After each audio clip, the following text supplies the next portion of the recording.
오늘 우리 하나님의 말씀은 에스겔서 3장 24절에서 27절, 에스겔서 3장 24절에서 27절을 다 같이 읽도록 하겠습니다. 시작. 주의 영이 내게 임하사 나를 일으켜 내 발로 세우시고 내게 말씀하여 이르시되 너는 가서 내 집에 들어가 문을 닫으라.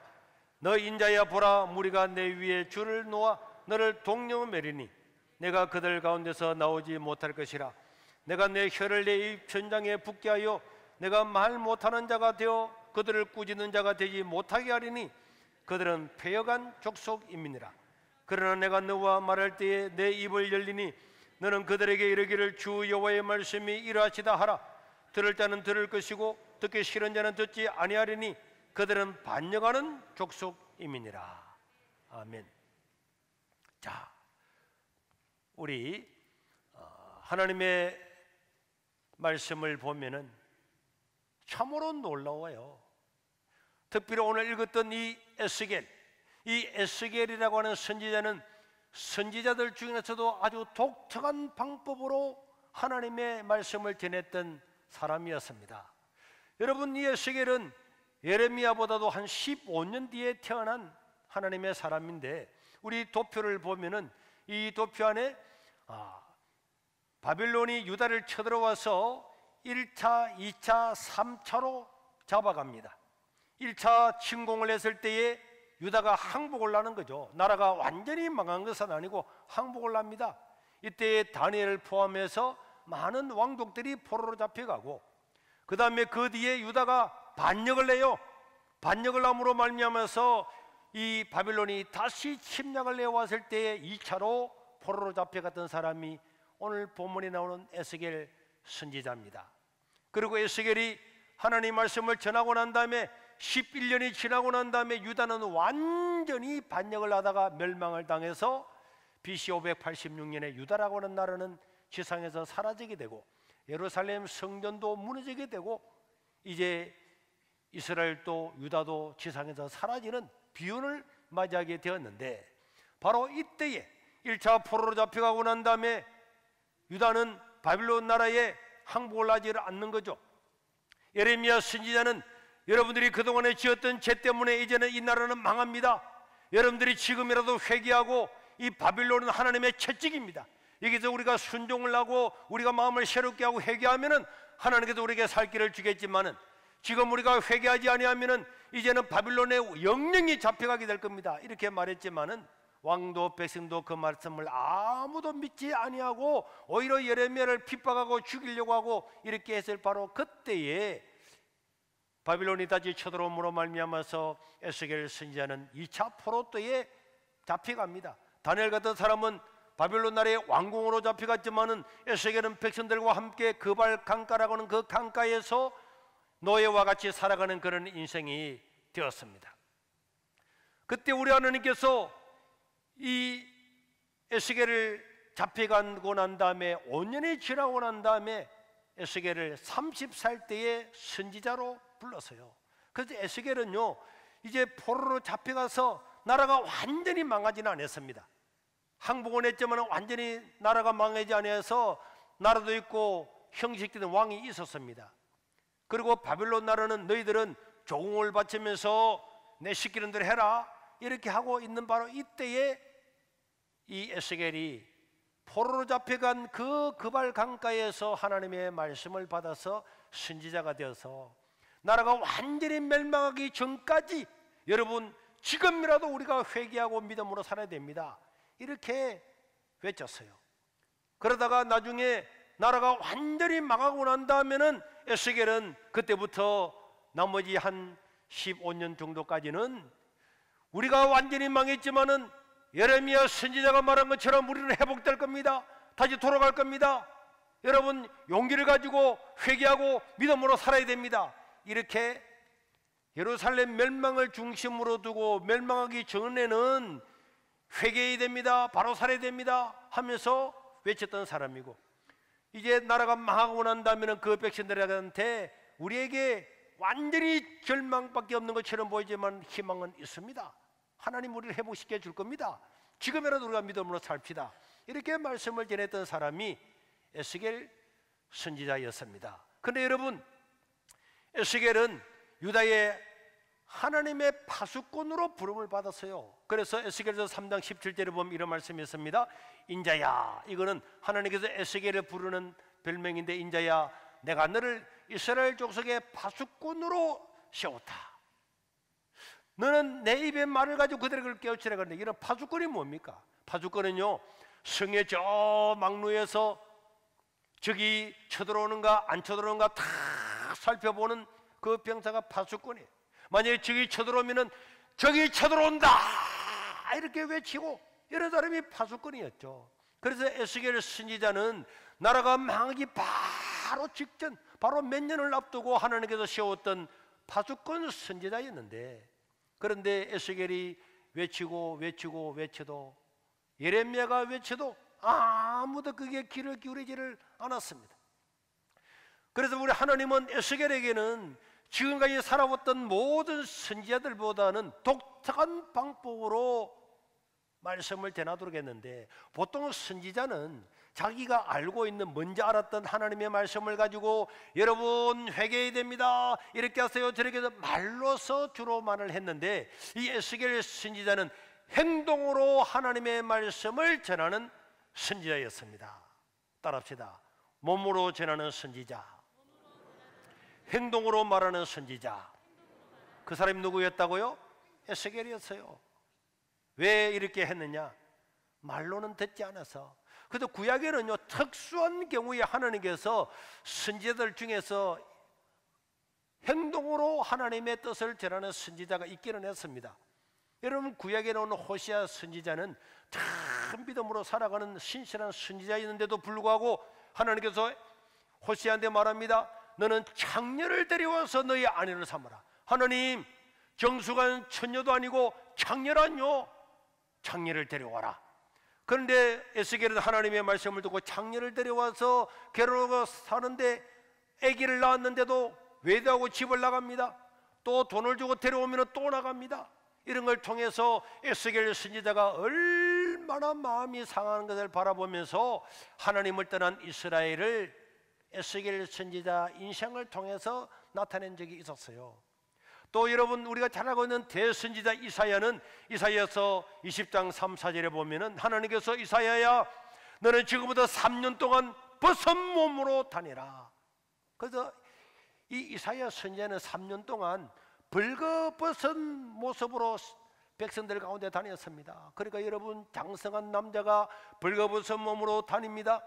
선지자가 벌거벗은 몸으로 다니니까 사람들마다 묻습니다. 아니, 선지자님 왜 그렇게 대낮에 벗고 다닙니까?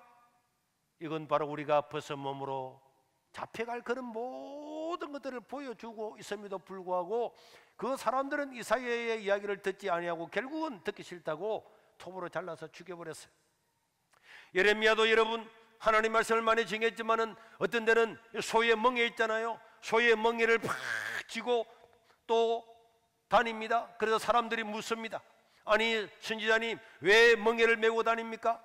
예레미야 27장 2절에 보면은 이런 행동을 하는 것은 바로 우리가 하나님의 말씀을 듣지 아니하므로 우리가 소의 멍에처럼 이렇게 끌려다니는 이런 사람이 될 거다, 이런 것들을 보여주는 선지자가 있기는 있었습니다. 그러나 에스겔하고는요 차원이 달라서요, 하나님은 에스겔의 혀를 말을 못하도록 혀를 입 천장에 붙여버렸습니다. 오늘 우리 본문 3장 26절에 보면 이런 말씀이 있습니다. 내가 내 혀를 입 천장에 붙게 하여 네가 말 못하는 자가 되게 되어서 그들을 말로서 꾸짖지 못하는 사람이 되게 할 거다. 왜?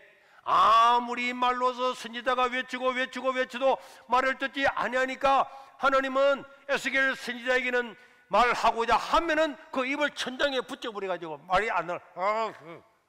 여러분 회개해야 됩니다 해야 되는데 혀가 입 천장에 붙어버려서 말을 못하도록 만들었어요.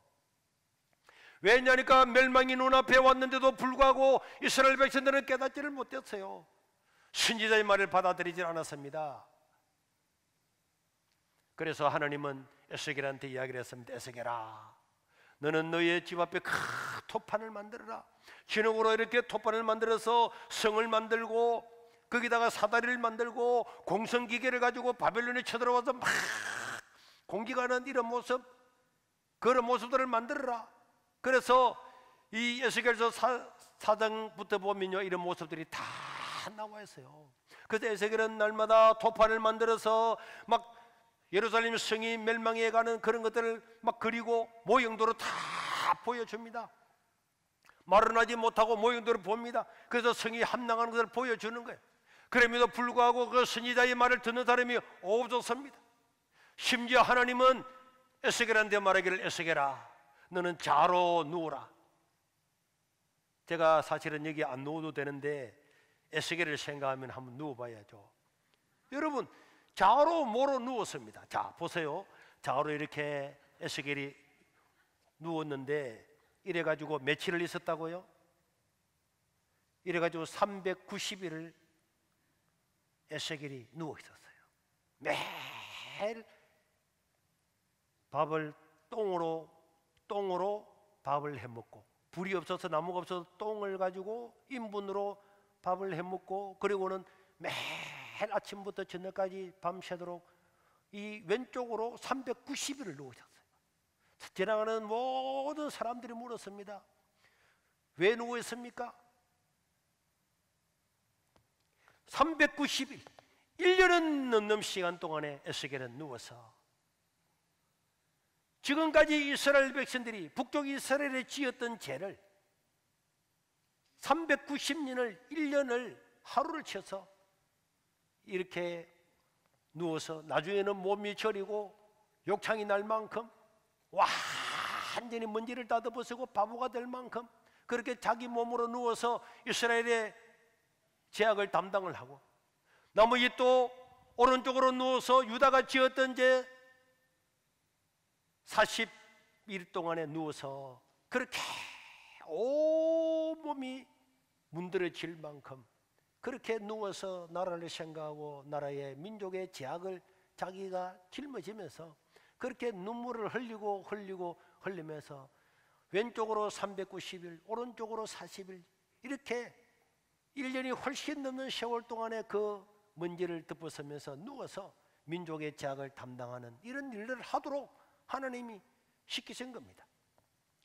그리고 에스겔서 4장 9절 이하에 보면은 이제는 에스겔한테 하나님께서 말합니다. 너는 이제부터는 사람의 대변을 가지고 그걸 말려서 떡을 해먹어라. 그래서 에스겔이, 하나님, 나는 그걸 못하겠습니다. 이렇게 하니 하나님께서, 그럼 좋다, 소똥으로 해라. 그래서 소똥을 말려서 그 소똥으로 박한 음식을 먹는 걸 보여줍니다. 왜 보여줍니까? 우리가 지금 나라가 망하기 바로 직전인데, 나라가 망하게 되면은 나무가지도 하나 주울 수가 없어서 이렇게 똥을 가지고 와서 밥을 내 먹을 수밖에 없는 이런 게 될 거다. 그렇게 아무리 이야기를 해도, 그렇게 몸으로 보여줘도 이스라엘 백성들은 거기에 대해 눈도 깜짝하지 않았습니다. 멸망은 바로 3년으로 2년으로 1년으로 다가옴에도 불구하고 그들은 여전히 우상을 섬기고 하나님을 바라보지 않고 그렇게 살았어요.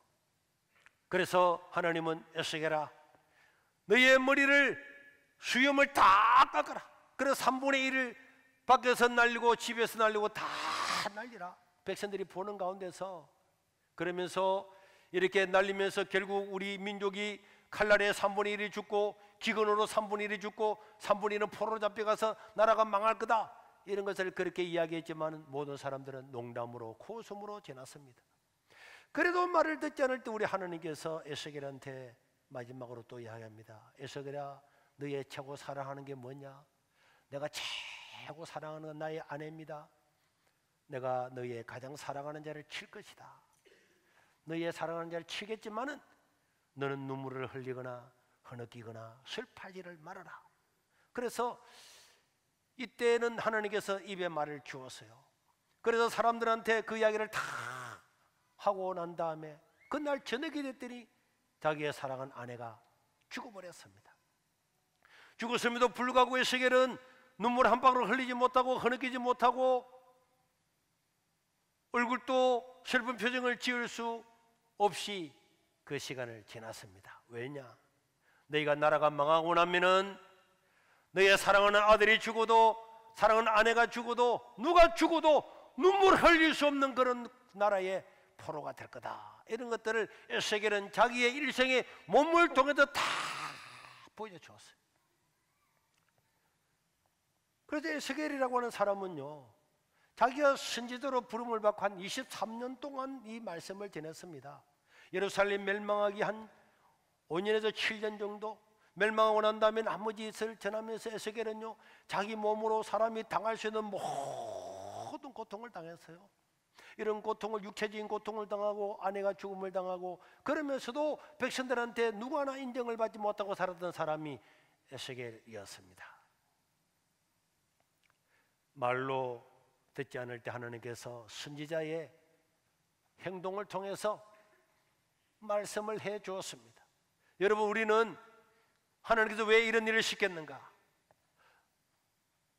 하나님께서 에스겔이라고 하는 사람에게 특별히 이런 행동으로, 몸으로서, 울면서 몸으로서 나타낸 것은 이스라엘 파수꾼이 되어서 이야기하고 말씀을 전하고 아무리 나팔을 불러도 그 말씀을 듣는 자가 없고 전부 다 농담으로 여기고 계속적으로 우상을 섬기고, 야, 그래도 우리는 예루살렘 성전이 있는데 하나님께서 솔로몬에게 성전을 주시는데 설마 성전이 무너지겠냐? 우리가 아브라함과 이삭과 야곱의 자손인데 설마 우리가 망하겠냐? 우리는 망하지 않을 거다. 그런 인간적인 신념을 가지고 선지자들이 수없이 외쳤음에도 불구하고 그 말씀을 반역하고 늘 하나님을 따라서 살아가는 이 백성들한테 이제 마지막으로 에스겔 선지자를 통해서, 몸을 통해서 그렇게 보여주었습니다. 그러나 여러분, 멸망이 2년 앞에 다가오고 1년 앞에 다가오고 바로 멸망하기 한 달 전까지도 이스라엘 백성들은 자기들의 생각을 바꾸지도 않고, 설마 그런 일이 있을까? 우리가 왕이 포로로 잡혀오기도 했지만은 그래도 우리나라에는 그래도 왕이 있잖아. 바빌론 왕이 시온 왕이지만 그래 왕이 있고 예루살렘 성전이 있고, 우리는 망하지 않을 거야. 우리는 그래도 희망이 있을 거야. 우리는 바빌론이 이길 거야. 이렇게 하면서 하나님의 말씀을 듣지 않았습니다. 그러나 결국은요, BC 586년에 망하는데 완전히 망해버려요. 성전은 불태워버려 성벽을 무너뜨려버리고 사람은 다 잡아서 갑니다. 마지막 시드기야 왕은 눈을 뽑아서, 그냥 살아있는 사람의 눈을 뽑아서 착고에 채워서 끌고 가서 바빌론까지, 이역만리 바빌론에 끌리고 가고 나라가 완전히 망해버리고 말았습니다. 우리 하나님께서 수많은 경고를 했음에도 불구하고 그들은 그 말을 듣지 않았습니다. 여러분, 노아 시대도 마찬가지죠. 롯 시대도 마찬가지죠. 하나님은 개인이나 국가나 사회나 하나님께서 말씀해도 그 말씀을 듣지 아니하면은 하나님이 심판하시는 줄로 믿으시길 바랍니다. 이 심판이 되는 거예요. 왜 이 좋은 추석 연휴에 이런 말씀을 하는가? 여러분, 지금 우리나라의 현실을 보면은 지금 우리 예루살렘이 멸망하는 바로 그때와 너무나 같아요. 너무나 같음에도 불구하고 사람들 머릿속에 의식이 없는 거예요. 야, 설마 우리가 망하겠냐? 설마 망하려고? 안 그럴 거야. 아, 왜 그런 소리 해? 나라가 뭐 코로나가 와서 그렇지 지나고 나면 다 회복될 거야? 저는요, 회복 안 될 거라고 생각해요. 회복되기 어렵습니다. 지금 우리나라는요, 이 문재인 정부가 들어와서 법이 개정된 것만 해도, 저 도표를 지난번에도 한번 보셨죠? 4년 5년 동안에요, 다른 나라들은 보통 뭐 100개 안팎으로 될까 말까 한데 우리나라는 14만 건, 약 15만 건이 개정이 되었어요. 법률 하나가 바뀌면 엄청나게 달라지는데 저 법률과 조례들이 13만 건, 15만 건이 달라졌다. 대부분 우리 교회의 반교회적인 법들입니다. 반성경적인 법들이에요. 정치 경제적인 문제도 있지만은 기독교가 존재할 수 없는 법들을 다 만들었다니까요. 그러니까 일반 유튜브에도 이 문재인 정부가 교회를 말살하려고 한다고 불신자도 이야기를 하고 있잖아요. 여러분, 교회는 이런 법들을 통해서 생태계가 지금 무너지고 있습니다. 여러분, 저기에 영상에 보면요, 저 우루과이의 볼리비아의 우루우루라고 하는 호수인데, 저 호수는 원래 관광객들이 찾아가는 굉장히 맑은 호수였음에도 불구하고 저 호수가 썩었습니다. 페트병들 어디서 왔는지 저것들이 와서 모든 게 다 썩어버렸어요. 여러분 인터넷에 들어가 보세요. 그냥 페트병들이 끝도 없는 온물로. 저런 곳에 고기를 집어넣으면 살겠습니까? 거북이를 넣으면 살겠습니까? 고리를 넣으면 살겠습니까? 다 죽을 수밖에 없어요. 여러분, 우리 교회의 생태계가 악법으로, 온갖 악법으로 교회가 존재할 수 없는 법들을 만들어서 앞으로는 설교도 바르게 하지 못하도록 합니다. 기독교 학교에서 교사들도 마음대로 채용하지 못하게 합니다. 기도도 못하게 합니다.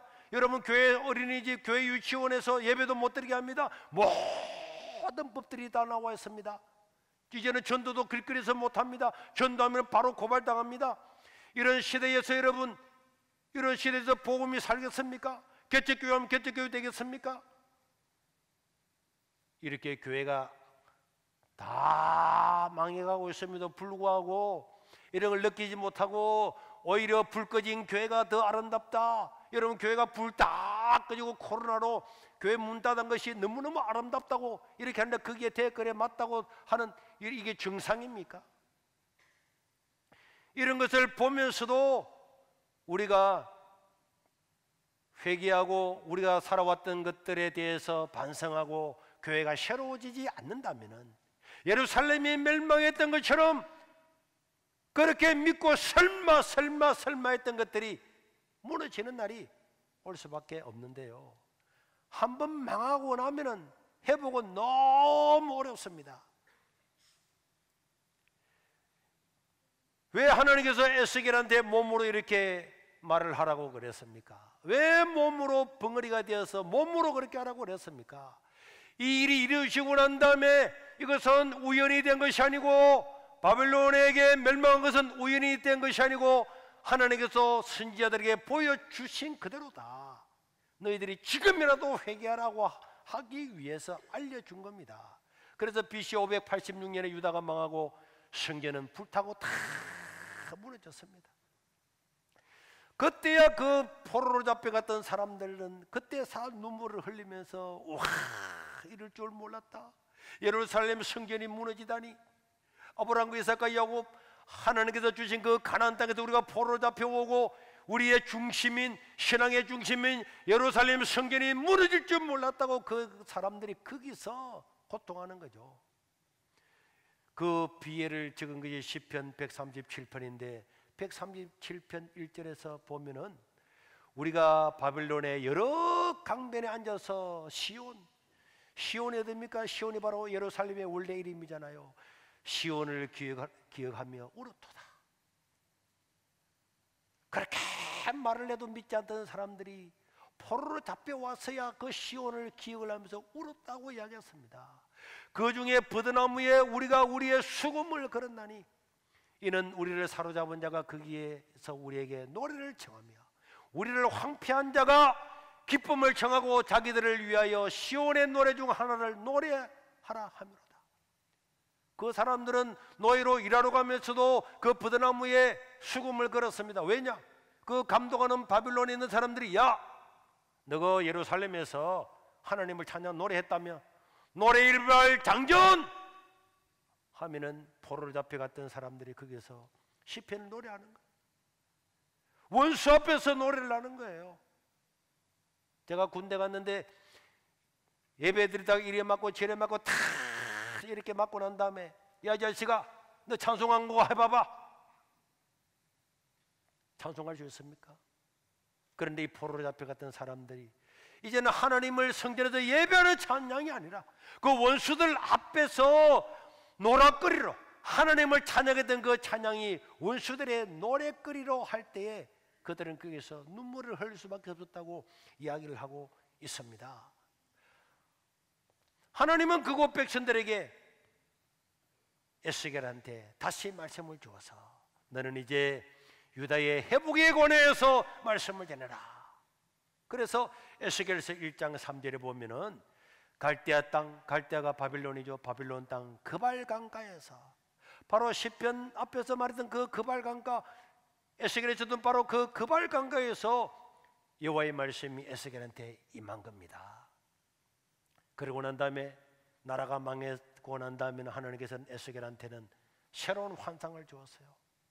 나라가 다 망하고 난 다음에 그때야 그 사람들은 그발 강가에서, 다른 강가에서 울면서 왜 우리가 하나님의 말씀을 믿지 않았을까? 왜 선지자의 말씀을 믿지 않았을까? 왜 우리가 회개하지 않았을까? 왜 우리가 우상을 섬겼을까? 왜 우리가 내 자신을 섬겼을까? 왜 우리가 설마 했을까? 그렇게 회개하고 있을 때 하나님은 에스겔한테 희망의 메시지를 줍니다. 나라가 망하고 난 다음에 포로로 잡혀왔던 그 백성들은 회개는 하지만은 이제는 끝났다. 왕도 죽었고 성전도 불타고 우리는 고국에서 포로로 잡혀와서 그 땅에 돌아갈 수도 없고 그 땅은 여우들만 돌아다니는 황무한 땅이 되었고 이제 아브라함의 가나안 땅은 끝났다. 다 끝났다. 한 사람 한 사람 물어봐도 누구든지 우리는 다 끝났다. 우리는 희망이 없다. 다 그렇게 말할 때 하나님은 에스겔서 37장에 보면은 에스겔한테 환상을 보여주죠. 에스겔을 영으로 저 골짜기에 들어갔는데 그 골짜기는 전부 다 살해당해서 죽은 사람의 해골밖에 없는 거예요. 머리는 머리대로 팔은 발대로 거기에 골짜기에 그냥 막 수도 없는 해골들만 있는데 하나님이 묻습니다. 인자야, 이 뼈들이 능히 살겠느냐? 예? 해골이 산다고요? 나는 모르겠습니다. 주님께서 아시겠죠. 그래 말했더니 하나님께서 에스겔한테 에스겔아, 이 뼈들을 향해서 내가 시키는 대로 이야기하라, 말하라, 외치라.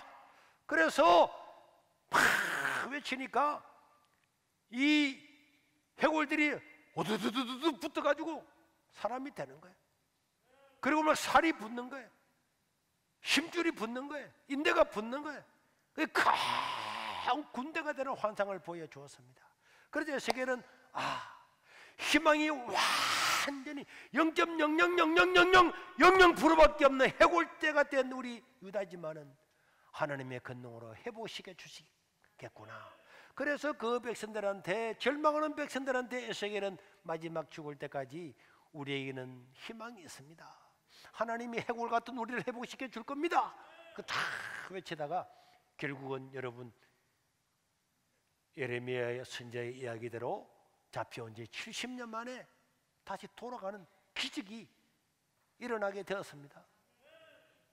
그러나 여러분, 나라가 한번 망하면은, 한번 망하고 신앙이 한번 망하면요 회복되기가 진짜 어렵습니다. 저는 제가 지난 새벽기도도 한번 보여주는데 여러분, 저 아프간에 있는 저 여자들 보셨죠? 저렇게요 대학생들이 참 미니스커트 입고 자유롭게 살았던 나라가 아프간입니다. 저렇게 자유로운 나라였어요. 그런데 저렇게 자유가 있을 때에 자유를 지키지 못하고 탈레반이 들어와 가지고 자유를 잃게 되고 나니까 이제는 앞도 못 보고 다 저 덮어쓰고 저래 살잖아요.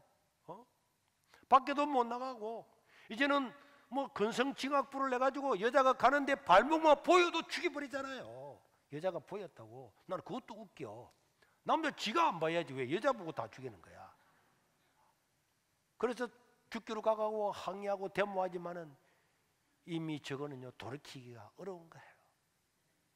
한번 망하고 나면 여러분, 여자로 태어났다 죽을 때까지 저거 뒤집어쓰고 밖에 돌아다녀. 저런 자유가 있을 때 자유를 지켰어야죠. 기회가 있을 때에 나를 지켰어야죠. 참 망하고 난 다음에 아무리 항의해도 여러분, 자유가 있을 때 부패하고 주유소를 하나 세우는데요 140배를 사기를 쳐먹었다고 하잖아요. 나라가 있고 자유가 있고 남이 도와줄 때 그걸 가지고 경제 건설에 이런 데 사용하지 아니하고 부패하고 자기들 잘 먹으려고 사기치는데 나라 망하고 나니까 그 돈들 어디에 씁니까? 아무 소용이 없는 거예요. 저는 우리 세계로 교회 하나님께서 저는 우리에게 뜻이 있다고 생각해요. 왜냐? 저는 제 말이 아닙니다. 저는 25년 전부터 이야기를 했어요. 내가 지금 이 말을 하면 사람들은 뻥이라 하겠죠. 25년 전부터 하나님께서 환상 가운데 국회의원 사당보다 더 큰 교회를 주시고 흰 옷 입은 사람들이 구름대처럼 몰려가는 그런 광경을 보여주고 난 다음에 그때부터 저는 외쳐왔습니다. 그러나 그게 정말 일어날까? 가능할까? 가능할까? 야, 이 시골에서 100명도 안 사는 이 동네에서 그런 게 가능할까? 그냥 환상인데 그게 꿈인가? 내가 잘못 본 건가? 내가 말하는 것이 잘못된 건가? 그러면서도 하나님이 주신 것이기 때문에 계속 이야기해 왔습니다.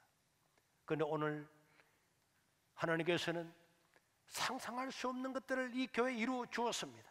이루어 주셨고 하나님 그들을 이루어 주시고 우리 눈으로 지금 보는 바가 바로 그죠. 저는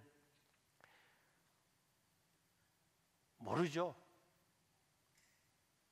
그렇지만은 하나님께서 우리 세계로 교회를 향한 저는 뜻이 있다고 봐요.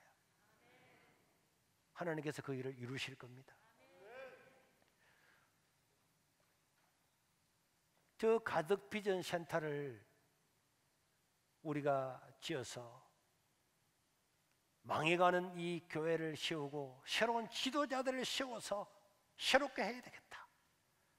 저런 에스겔, 예레미야, 다니엘 같은 선지자 같은 사람 한 사람의 목회자가 일어나면은 우리에게는 희망이 있다. 이런 걸 가지고 이야기를 했는데 저는 너무너무 놀랐어요. 우리 교회뿐만 아니라 우리 교인이 아닌 사람들이 우리 이 어려운 코로나 시대에 헌금을 해주는 걸 보면서 저는 너무너무 놀라웠습니다. 아니 사람들이요 이 가장 어려울 때에 자기 교회 헌금하기도 어렵는데 이기에 나무 교회가 하는 일에 헌금을 한다. 이거는요 우리 교회의 사역이 아닙니다. 하나님께서 하나님의 사역, 하나님께서 감동한 사람들을 통해서 이 일을 하시고요. 지난주에는 저 미국 시카고에 있는 어느 권사님이 3만 불을 보냈어요.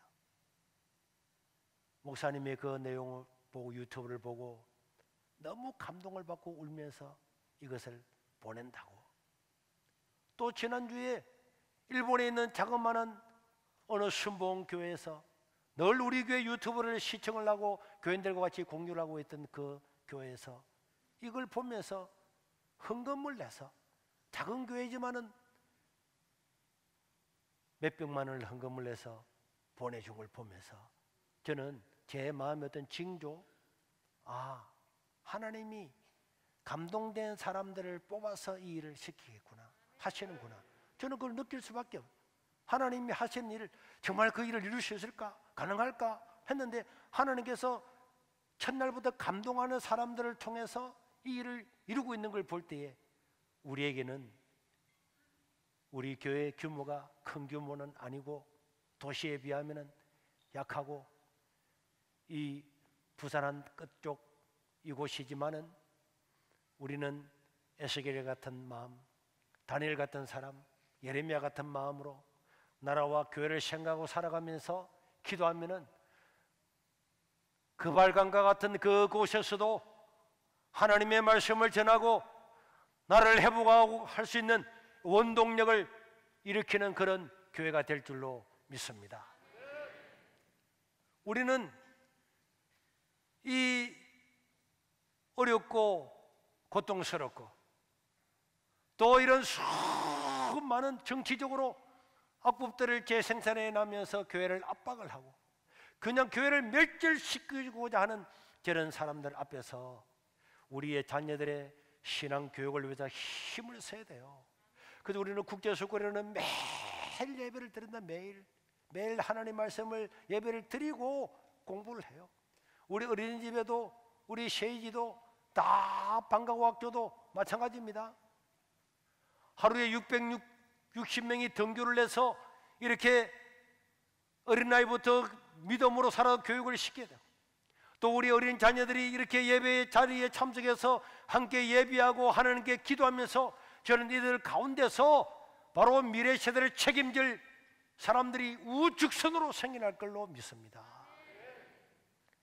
그리고 우리는 나라와 민족을 위해서, 교회를 위해서 신앙을 가지고 기도하고 헌신하는 사람들이 있어야 돼요.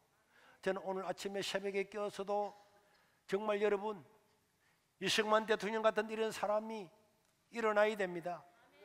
젊은 청년 시절에 성령의 감동을 받고 난 다음에 기독교가 2%도 안 되는 그때에 이 나라를 기독교로 국가로 만들겠다, 이 나라를 기독교 국가가 되어서 부강한 나라가 되고 민주사회를 만들겠다, 이런 걸 가지고 일평생에 헌신했던 사람들 아닙니까?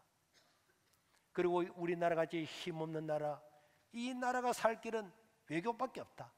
그래서 자기가 국제 정치를 전공을 하고 박사학위를 받고, 그래서 여러분 이 세계 가운데서 가장 어려운 양육강식의 이 세계에서 우리나라가 독립을 하게 되고 자유민주주의 국가 체제를 이루게 되고, 본인 스스로는 망명을 하면서 국적도 없고 무국적으로 살면서도 미국 국적을 취득하지도 아니하고 독립이 되면은 대한민국의 국적을 취하리라, 끝까지 살았던 그런 믿음의 사람, 그 사람 때문에 여러분 학교가 복음화되었습니다. 군대가 복음화되었습니다. 병원이 복음화되었습니다. 공무원 사회가, 직장이 복음화되고 그런 걸 만들고 동네마다 섬마다 도시마다 아파트에 보면 십자가가 이렇게 수십 개가 보이는 나라가 된 거예요.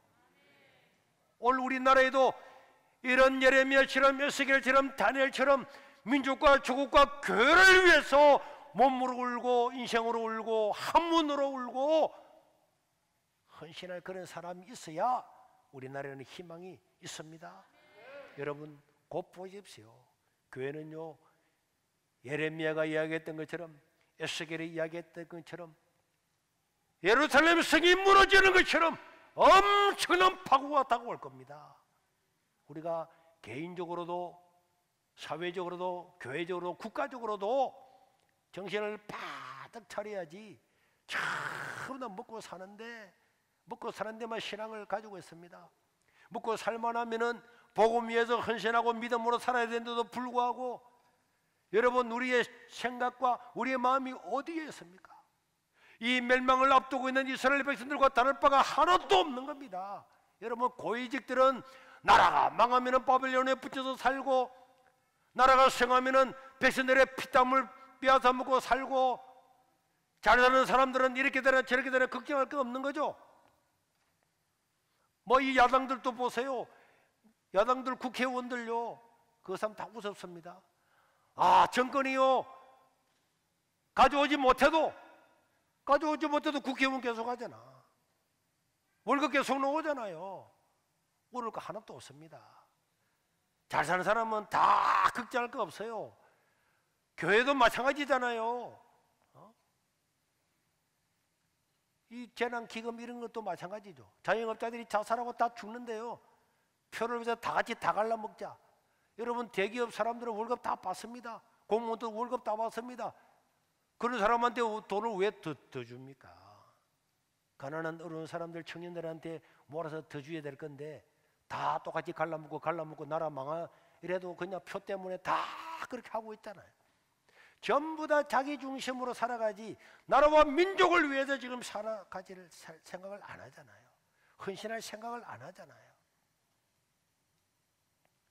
우리가 초대교회처럼 그렇게 복음을 전하기 위해서 유무상통하고 가진 자들이 나누고 이렇게 살아가면은 이 세상이 어려우면 어려울수록 하나님의 교회는 왕성하게 될 겁니다. 오늘 우리 여기에 에스겔 같은 마음으로, 에스겔은 말로 해도 안 되니까 몸으로, 자기의 몸으로 벙어리에 대해서 울고 조국을 위해서 울었는데, 오늘 우리들에게도 그런 마음을 가지고 교회를 위해서 여러분 울어야 되고, 나라와 민족을 위해서 울고, 교회 청소년들이 다 사라지는 걸 바라보면서 정말 가슴 아파야 됩니다. 정말 가슴 아파야 돼요. 이번 총회에도 우리의 교회가 망합니다. 미래 세대가 망합니다. 그렇게 해도 사람들은 자기가 뭐 입문할 거냐 뭐 할 거냐 거기만 신경 써 있지 아무 생각이 없어요. 우리들이라도 우리의 죄악을 생각하고 회개하고 하나님의 말씀대로 살아가도록 해야 되겠고, 나라와 민족과 교회를 위해서 하나님께 간구하는 자가 되어야 될 줄로 믿습니다. 주여 우리의 죄를 용서하여 주소서. 지난 날의 잘못을 사하여 주옵소서. 주여 우리의 죄를 사하여 주옵소서. 지난 날의 잘못을 사하여 주옵소서. 다 같이 주여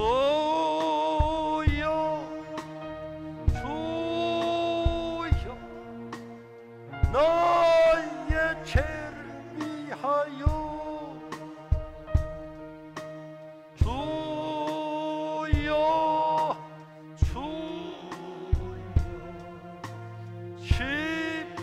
십자가를 지셨네.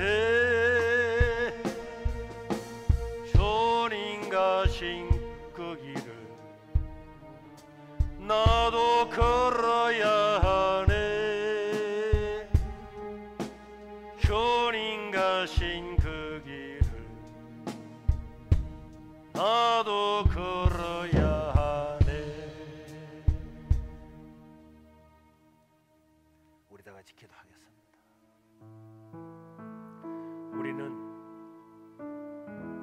만든 우상에 가서 절하지 않습니다. 우상을 만들어 놓고 절하는 기독교인들은 없습니다. 그러나 우리 마음에 하나님보다도 더 중요하게 생각하는 모든 것들이 우상인데, 이스라엘보다도 유다보다도 우리들 마음의 우상은 수도 없이 많습니다. 무엇을 먹을까? 무엇을 입을까? 지금도 풍요하게 사는데도 불구하고 더 가지는 데만 관심을 가지고 있습니다. 말씀으로 살고 믿음으로 살고 하나님 나라를 생각하는 자가 어디에 있습니까? 나라가 망하고 교회가 망하고 미래 세대가 망해가는 것이 눈에 보임에도 불구하고 눈에 보이는 것만 따라 살아가는 우리가 우상을 섬기는 죄인이고, 하나님의 교회가 망해가는 걸 보면서도 안타까워하지 않는 우리가 죄인이고 우리가 우상을 섬기는 자입니다. 이렇게 모여서 예배하는 날이 언제까지 지속될 것 같습니까? 수천 명이 모여서 청소년들이 예배하는 때가 까물까물하지 않습니까? 주일학교 학생들이 모여서 그렇게 많은 사람들이 모여 예배하는 데가 까물까물하지 않습니까? 여러분, 우리는 멸망을 앞둔 1, 2년 앞둔 바로 유다 멸망 앞에서 외쳤던 예레미야와 에스겔 시대와 다를 바가 없음에도 불구하고 누가 교회의 미래를 생각합니까? 누가 이 교회를 위해서 안타까워합니까? 누가 가슴을 칩니까? 우리의 자녀들이 이런 모든 악법 속에서 내 몸으로 나온 자녀들까지도 하나님을 부인하고 살 것이 눈에 보이는데도 먹고 사는데 바빠서 안타까워하지 못하고 나중에 뒤에 가서 땅을 치고 후회해도 아무런 소용이 없을 것입니다. 미래 세대를 위해서, 다음 세대를 위해서, 우리의 신앙생활을 위해서 하나님 벙어리가 되어 몸으로 하나님의 말씀을 드렸던 에스겔의 그 심정으로 이스라엘의 죄를 사하고 유다의 죄를 짊어지는 모로 누워서 390일 40일 누워서 그 고통을 참았던 그 마음으로 나라를 바라보고 교회를 바라보는 하나님의 자녀가 되게 해 주옵소서. 우리 세계로 교회를 통하여 하나님 아버지여 죽어가는 이 교회를 살리게 해 주옵소서. 우리 주여 부르고 통성으로 기도하겠습니다. 주여